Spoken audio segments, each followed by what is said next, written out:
Símaðinn? Já, nú áhættuatriðið bara byrjað. Já. Eitthvað miðvikudagur og miðvikudagsspjall. Já. Nú kom villa, nú spennandi að vita hvort að... Ég full að trúa að við höfum, sigraðum á villunni, svona. Þetta rosa skemmtilegt og Gaman. Já. Mjög gaman. En við vekjum athygli á því að það að sjálfsögðu að senda okkur spurningar og á meðan á spjallinu stendur og endilega gefið okkur fyrirmæli að senda okkur skilaboð eða kommenti við vídeóið til að láta okkur vita hvort þið heyrið í okkur og alltaf gaman að þið heilsið eða dektið eins og að við vitum að einhverju að hlusta sem ekki bara tala við loftið. Já. Við tölum stundum bara við sjálfur okkur. Já, það sem helst á döfunni hjá okkur núna, og við kannski hellum okkur í þetta, að ég ætla að kveikja ljósið. En fyrir utan það, að þá erum við bara bestu. Svona, þetta er leið. Já, takk fyrir. Í næstu viku, þá verðum við í Skotlandi. En miðvikudagsspjallið verður á sínum stað. En svo það, við björgum okkur. Já. Og næstu 2 miðvikudaga, þá ætlum við að vera í Skotlandi. Já. Annars vegar erum við að fara í ferðina Hjartaskotans með alveg frábærum hópa fólki. Og hins vegar ætlum við að ferðast með hjartanum. Gaman að sjá þetta líka. En já, og svona, það náttúrulega á meðan, þó við séum ekki á staðnum á skrifstofunni, þá erum við náttúrulega sjálfsögðu ætlum að deila ferðina á samfélagsmiðlum, þannig að endilega fylgist með bæði í story og póstum frá okkur hvað við erum að gera, hvað við erum að bralla. Það er örugglega, það er misalvarlegir póstar.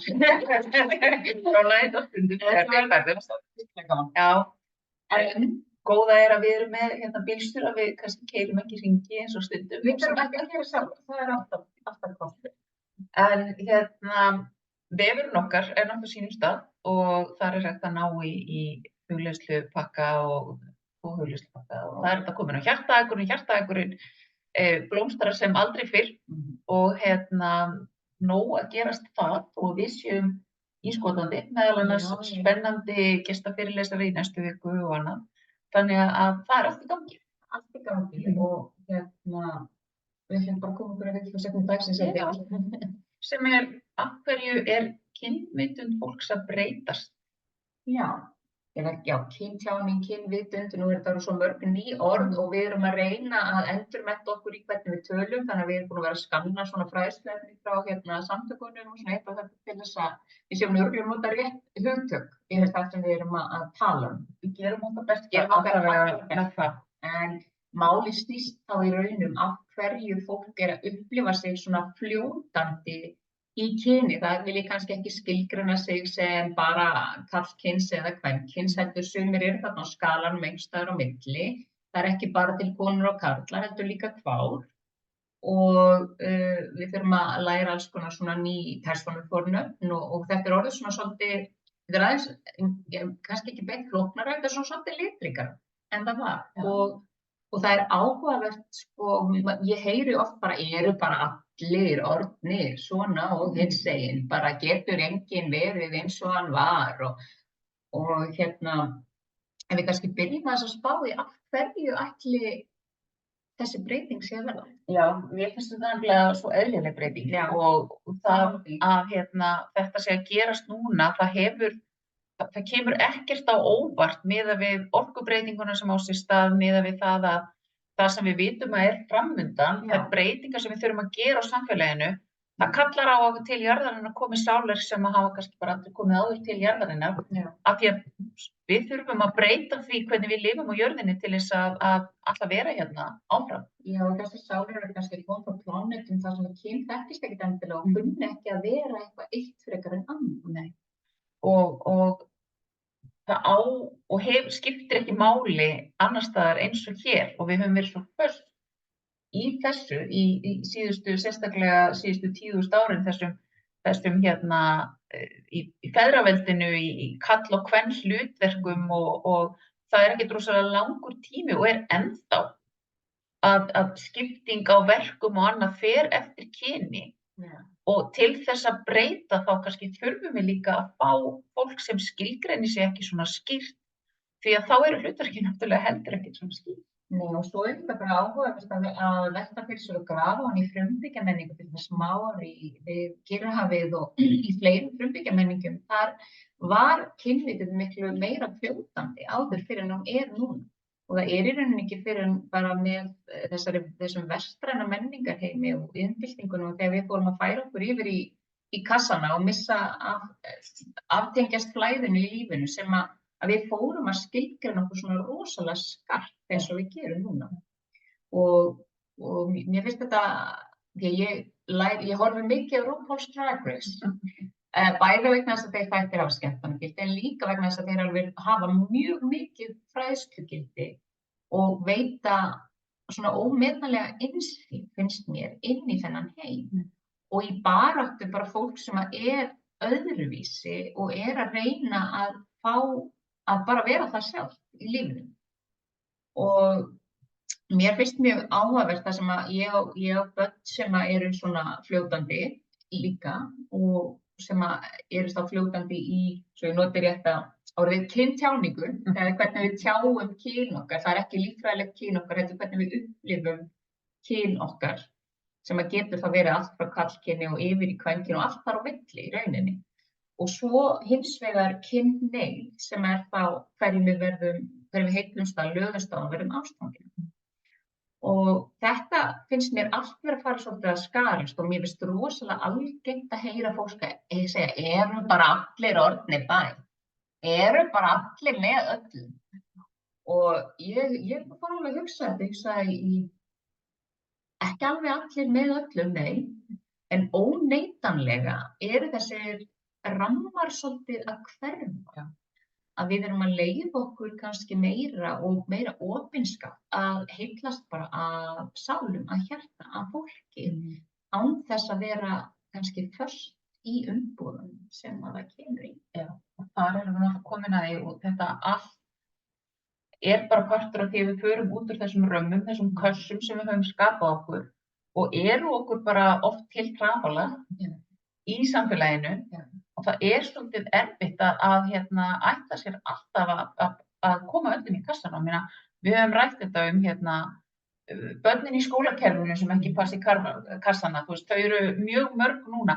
Þetta að birtast á svo mörgum stöðum í samfélaginu að kassarnir eiga ekki við lengur. Af því við getum ekki skilgreint, því við getum ekki breytt hlutunum á jörðinni. Við vitum að við tortímum okkur á jörðinni ef við höldum áfram að lifa eins og við gerum. Þannig að við þurfum að breyta einhverju og til þess að breyta einhverju þá þurfum við náttúrulega að taka kassana og við þurfum að bara tæta þá. Og þá eðlilegt að það verði svona flæði og við fáum sálist í jarðarinnar sem að passa ekkert inn í þessi box sem að henduð okkur fyrir 100 og 200 og 1000 árum. Nei, og svo held ég að bara þegar við finnum að þessi rödd kemur upp í okkur, það bara allt, þetta alltaf eins og þegar ég heyri þetta, þá upplifir maður svona eins og þessi viðkomandi einstaklingur, upplifir það sem persónulega árás á sig sjálfur, að þurfa hugsanlega að læra eitthvað nýtt eitthvað annað og fyrir mér það bara sjálfsögð virðing við fólk sem ég umgengst að ég kalli það réttu fornafni til dæmis. Alveg eins og það alveg sjálfsagt að ég kalli það réttu fornafni eins og ég viti hvað það heitir. Mér finnst það bara skipta alveg miklu máli að vera, þetta snýst virðingu fyrir þau sem eru í kringum. Ég svo líka umræðu daginn, það var hvernig tungumálið breytist og við höfum svolítið setið áskorunum með það þegar við erum að skrifa texta sem á við alla, öll og allar manneskjur. Já. Þetta flókið í kynjuðu máli eins og íslenska það þetta. Það var verið að kvarta yfir því að fréttamenn væru til dæmis að taka út orðið maður og annað og ég sagði, við eigum svolítið í land með það að einmitt bara samþykkja að hlutir breytast, samfélagið verður að breytast. Það verður að breytast, við vitum það og þá þurfum við áskoranir og kannski erfitt að fara í gegnum hluti til að byrja með. En ef við ætlum að vera í mótþróa við því, þá verður breytingin náttúrulega miklu erfiðari. Nei, og svo líka bara þegar við kastana kemur, hvaða máli skiptir? Þetta skiptir bara engu máli. það skiptir mig engu máli hvort að Alma upplifi sig sem karlkyn eða kvenkyn eða hvort hún, hann eða hann. Það skiptir mig engu máli og það á ekkert að þurfa að skipta mig máli. Ef að þetta vekur ykkur hörð viðbrögð inn í mér, þá þarf ég bara að skoða hvaðan komast þú viðbrögð. Erum við kannski bara byggð á ótta?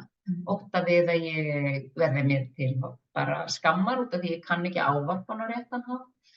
Ótta við að þetta eitthvað sem mér ókunnugt og ég hræðist það að þurfa að breyta mér eða laða mig að einhverjum nýjum raunveruleika á einhvern hátt. Það fordómar koma frá þeim stað. Óttanum. Óttinn svo sterkur í okkur og það mjög gott að skoða sjálfan sig hvar við erum þegar kemur að óttanum og af hverju erum við með fókusinn á hvernig aðrir lifa sínu lífi meðan að það í rauninni skadar okkur ekkert. Já, og það getur líka komið á umræðu til dæmis trans, að hvaða máli á það að skipta fyrir mig.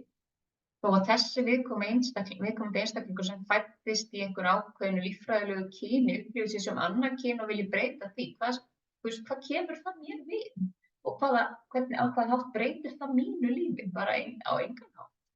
Nei, ég hef líka oft hugsað að það þarf ofboðslega mikið hugrekki að fara í gegnum svona ofsalega erfitt ferli eins og það og bara skoða út frá manneskjunni að vá hvað þetta hlýtur að skipta manneskjuna miklu máli og líka bara að leggja í þetta. Það þarf svo mikið hugrekki til þess að fara af stað og fá að vera eins og manneskjan þarf að vera. Svo megum líka alveg velta fyrir okkur, af hverju samþykkjum við það að það má breyta okkur brjóstunum, það má breyta okkur innyflunum, við fyrir alls konar magaðgerð og hitt og þetta, það má græða í okkur ný líffæri, það má breyta okkur nefinu, það má breyta okkur augunum, allri, kinninni, hökunni, breyta uppbyggingu andlitsins, það má skipta alls konar varahluti í okkur, en það má ekki breyta þessu.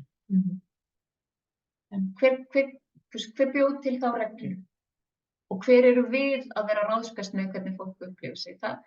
Og það finnst mér líka rosalega, mér finnst það svo erfitt og leiðilegt. Þegar ég heyri einhvern segja að það kannski einstaklingur sem segir bara ég upplifi mig ekki sem karl eða ekki sem kona eða kannski einhver sem fæðist líffræðilegur strákur og upplifir sig ekki þannig, að það sé einhver einstaklingur sem getur staðið yfir honum og sagt nei, það er ekki rétt hjá þér. Við getum náttúrulega ekki, við sitjum ekki upplifun annarra og hver eru við að vera að segja öðrum hvernig þau upplifa hlutina ekki, við vitum bara ekki um.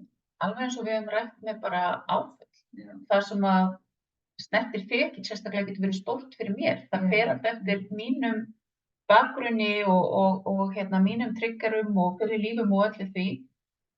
Hvernig eitthvað sem áfall fyrir mig snertir kannski þig ekki því þú ert með svona bakgrunn og við getum ekki sett okkur alltaf í spor annarra, það voða erfitt. En mér finnst þessi þróun eðlileg og það er áhugavert að kynnast öllum þeim sálum sem að koma til jarðarinnar og sjá allar hugmyndirnar sem koma með og ég bara mjög spennt að fylgjast með hvernig við eigum eftir að breyta samfélaginu með því að fjarlægja þessi box því að mér finnst þetta ótrúlega áhugavert þó að ég fæðist inn í samfélagið eins og það var að við þurfum að þróast með því og að skapa umhverfi þar sem að sálir geti komið og verið eins og þær upplifa sig á hvaða hátt sem Og það við höfum alltaf haft sálir hér í jörðinni sem hafa upplifað sig á þennan hátt, svona fljótandi í sinni kyntjáningu og eins og ég sagði áðan, í frumbyggjarmenningum áður fyrr var þetta bara þekkt og vitað og viðurkennt og var allt í lagi. Svo hvarf það þegar vestræna menningin tók yfir og þá fóru þessar sálir þetta fólk í felur með hvert það var í raun og veru og það var búin til einhver skömm í kringum það sem náttúrulega kemur bara fyrst og fremst frá ótta og stjórnun. Það hefur ekkert með að gera hvað er rétt og rangt. Og mér finnst rosalega áhugavert að upplifa hvað krakkar núna eru farin að pæla í þessum hlutum.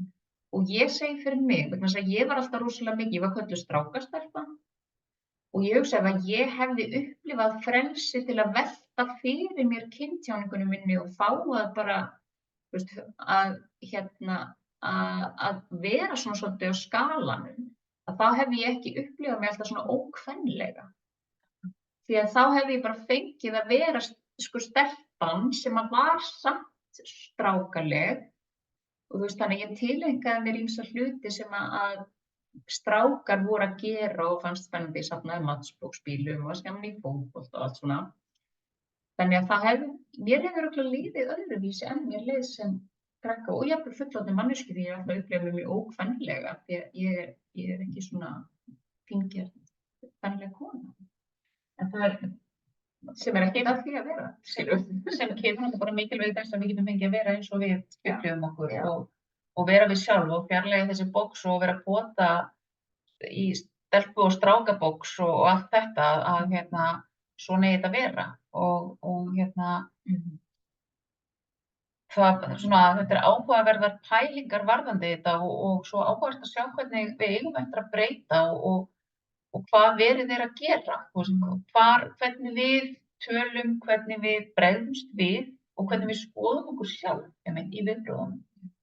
Og ég fagna því að fjölbreytileikinn aukist. Það er bara alveg eins og í menningarlegum fjölbreytileika að þá er þetta eðlileg þróun. Já, það er líka því meira sem við leyfum bara í fjölbreytileikanum að vaxa og dafna í kringum okkur og fögnum honum. Því minna fyrir að taka eftir honum líka. Það verður þetta bara eðlilegur hluti af mannlífinu og mannlífsflórunni.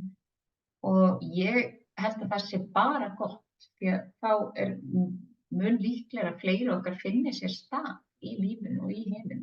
Bæði þá við sem að kannski lengi höfum verið bara í því sama með þessa sömu sýn, að það hjálpar okkur að víkka sjóndeildarhringinn til þess að sjá nýjar lausnir, til að sjá nýja hluti í lífinu og það er svo mikilvægur hluti til þess að við getum líka, þetta getur hvatt okkur sem lengi höfum verið á sama stað kannski til þess að stíga skrefið og fylgja okkar hjarta. Og vera eins og okkur langar til. Og það er til bara fullt af góðu fræðsluefni, til dæmis sá ég inn á, þegar ég voru að gramsa, í Samtökunum 78, bara öll þessi mismunandi hugtök, þetta er orðið rosalega mikið af orðum og þá komum við aftur að því, ok, erum við kannski farin að oflokka, nú erum við farin að búa til rosa marga kassa, til að reyna að setja alla í einhvern kassa, það er svo önnur umræða, en allavega svona til að skilja þessi svona megin hugtök og ég á alveg kunningja og vini og ættingja sem eru farin að skilgreina sig sem kvár eða eitthvað annað en þetta hefðbundna og það ég viðurkenni það olli mér alveg smá kvíða ég bara, já ok, ég þarf að læra bara, ég hafði samt í samtökinu bara í fræðsluefni, hvernig á maður að læra hvernig maður að ávarpa fólk og þau svöruðu mér fallega þessu, já, fyrsta skrifu nú kannski bara spyrja. Og það held ég að sé besta leiðin. Og líka leið að við opnum okkur fyrir því að tala hluti, að þá leifum okkur bara vera pínlítið forvitin. Að það er svo gott og ekki vera hrædd við að bara útskýra, við erum forvitin, bara raunverulega forvitin. Ég þarf stundum að útskýra þetta fyrir dóttur minni, ég raunverulega vil vita af hverju þetta og þetta sem út að segja, að þannig sterkum við heiminn okkar. Ja, og leifum strákunum okkar verið í bleiku og stelpunum okkar verið í bláu og bara rifjum í burtu þessum staðalmyndum eitthvað eitt tilheyri öðru kyninu og eitthvað hitt tilheyri hinu. Það er bara ekki þannig. Það tilheyrir allt okkur öllum og við getum öll bara valið það sem hentar okkur úr öllu sem er til. Og við þurfum öll að hafa frelsi til að gera það. Það þýðir ekkert að segja við okkur að helminguna mannkyni má velja þegar þau eru eðlileg. En hin mega ekki velja vegna þess að þau eru mjög óeðlileg og ef þau eru eitthvað að tjá sig öðru sem við viljum, þá þurfum við að læra nýja hluti sem er alveg hræðilegt og við verum hrædd hvernig við eigum að hafa okkur og það er ekki gott. Nei, við getum alltaf lært. Við þurfum að breyta og notum bara tækifæri. Notum tækifæri til að vera forvitin, stakka heiminn, opna hugan og hjartað og aldrei að vita nema við lærum nýja hluti líka okkur sjálf og fyrir okkur sjálf Ég þarf líka bara að skoða hvernig tölum við svona þessi mál heima við. Þú veist, hvað eru börnin okkar að heyra okkur segja? Hvað eru barnabörnin okkar að heyra okkur segja? Þú veist, hvað skilaboð erum við að gefa yngri kynslóðinni hvað frelsi þau hafa til að vera þau sjálf í kringum okkur? Það finnst mér svolítið sem fólk gleymir stundum. Það gleymir sér ég vil segja, óttastýrðri umræðu í kringum ungt fólk sem er kannski bara einmitt í þessari tilvistarkreppu að reyna að finna út hver þau eru og með því að tala svona í kringum þau, þá erum við leið að loka á að þau muni nokkuð tíma að þora að sýna okkur hver þau eru. Jæja, já. Það síðust mér vera búið að taka okkur völdin. Nei, við erum hérna þá. En okkur það er að vera gott og það verður bara spennandi að sjá hvernig það þróast áfram, en ég allavega að trúa enn fleiri sálir koma inn sem að hafa miklu meira frelsi eða vilja upplifa meira frelsi með sína kynntjáningu og einnig að kynhneigð.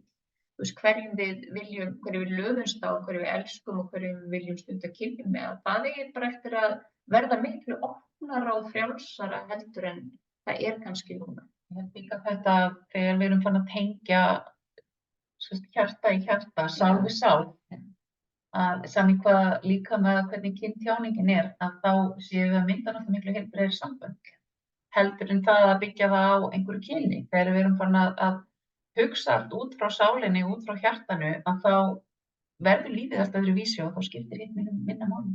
Svo líka bara þegar við búum til samfélag þar sem að þeir sem upplifa sig öðruvísi þurfa ekki að upplifa þetta gífurlega mikla sjálfshattur og skömm sem við búum til á hverjum degi fyrir þau með því hvernig við hugsum, tölum og skrifum, að þá eiga þau eftir að, og kannski fleiri og fleiri, að fá að lifa betra lífi og öðlast meiri lífshamingju og það þessi samþykkt, að samþykkja og töluðum örugglega einhvern tímann það að samþykkja versus auðvera, að opna hugann og hjarta raunverulega.